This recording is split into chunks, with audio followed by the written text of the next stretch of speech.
जब ड्यूटी नहीं जा पाएंगे तो गैस के लिए हम क्या खिलाएंगे बच्चों को? क्या आदमी कमाएंगे? ड्यूटी करेंगे, गैस भरवाएंगे, 7,000 का सिलेंडर है। एक तरफ हाथ में 5G फोन, दूसरी तरफ कंधे पर सिलेंडर। क्या यही डिजिटल इंडिया? जरा सोचिए, अगर आज आप सड़कों पर नजर डालें तो जो दिख रहा है वो किसी लूट का सीन नहीं, बल्कि जान बचाने की भागदौड़ लग रही है।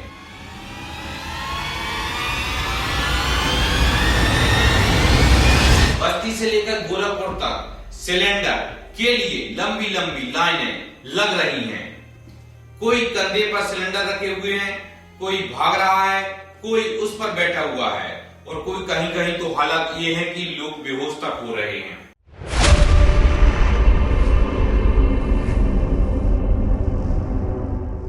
गोरखपुर में गाली गलौज तक की नौबत आ गई।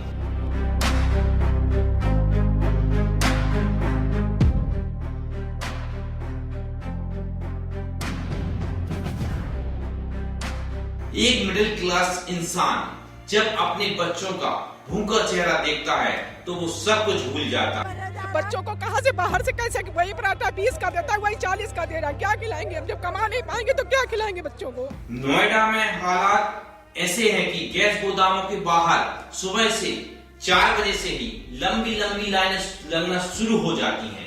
ये नजारा कहीं ना कहीं 2016 की नोटबंदी की याद दिलाता है। फर्क बस इतना है कि जब जेब में पड़े नोट बोझ लग रहे थे और आज कंधे पर रखा 14 किलो का सिलेंडर।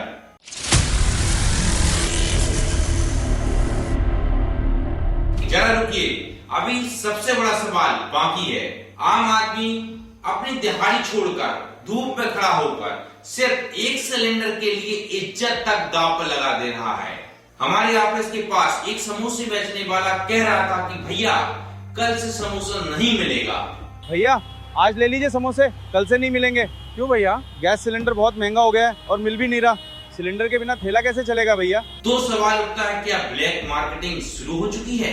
क्या जो इंडिया रील्स में चमकता दिखता है वही असलियत में गैस गोदामों के बाहर जूझ रहा है? जरा रुकिए, क्योंकि असली वजह अभी समझनी बाकी है।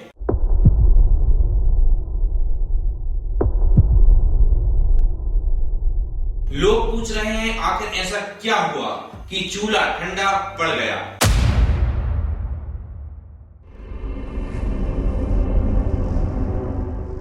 कि 7 समंदर पार हुई एक जंग हमारी थाली से रोटी छीन ले, तो क्या जवाब छिपा है समुद्र के उस रास्ते में जो हारमुज जल डमरू मध्य कहा जाता है। वहीं ईरान और इजराइल के बीच तनाव बढ़ा और मिसाइलें चली।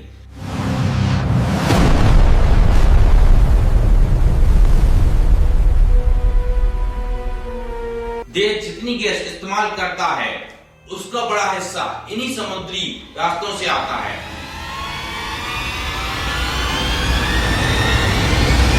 अब हालात ये हैं कि कई जहाज वहां फंसे हुए हैं, सप्लाई रुक गई है और जब सप्लाई रुकती है तो असर सीधे आपके घर के चूल्हे पर पड़ता है।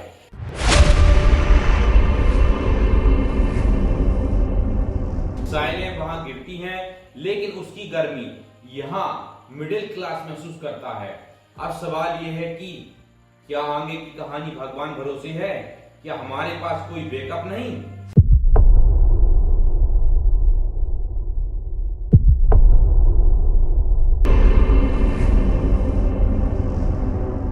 सुनिए, अगर आपको लगता है कि हालात कंट्रोल में हैं, तो जरा रुकिए, क्योंकि जो तस्वीर आपके सामने आ रही है वो कुछ और ही कहानी बता रही है। देश भर में जो चल रहा है वो सिर्फ खबर नहीं, ये एक बड़ा ऑपरेशन है।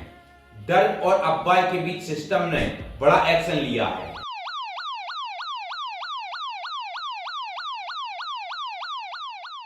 $15,000 से ज्यादा सिलेंडर जब्त। उत्तर प्रदेश में सबसे बड़ी कार्रवाई, लखनऊ, आगरा, बुलंदशहर, हर जगह रेड। करीब 5,000 छापे, 2,000 सिलेंडर जब्त, 17 FIR, 10 गिरफ्तार और कई पर केस जारी। अब आप खुद सोचिए, इतना बड़ा नेटवर्क कैसे चल रहा था। मध्य प्रदेश और छत्तीसगढ़ में भी सैकड़ों जगहों पर कार्रवाई, छोटी दुकानों तक में नियम टूटते मिले। कि लगातार मीटिंग हो रही है, लगातार चर्चाएं चल रही हैं। कुल मिला की स्थिति ये है कि पेट्रोल डीजल का हमारे पास कोई संकट नहीं है, घरेलू गैस हमारे पास पर्याप्त मात्रा में उपलब्ध है। लेकिन जरा रुकिए, असली मोड़ अभी बाकी है। समंदर में भारत ने अपने ताकतवर युद्धपोत INS सूरत तैनात किया है।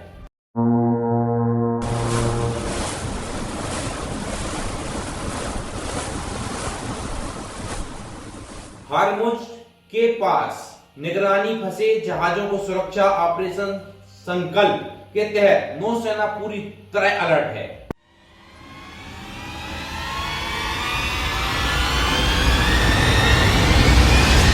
उनके साथ मार्कोस कमांडो तैनात है, जो कि पानी, जमीन और हवा हर जगह लड़ने में माहिर हैं।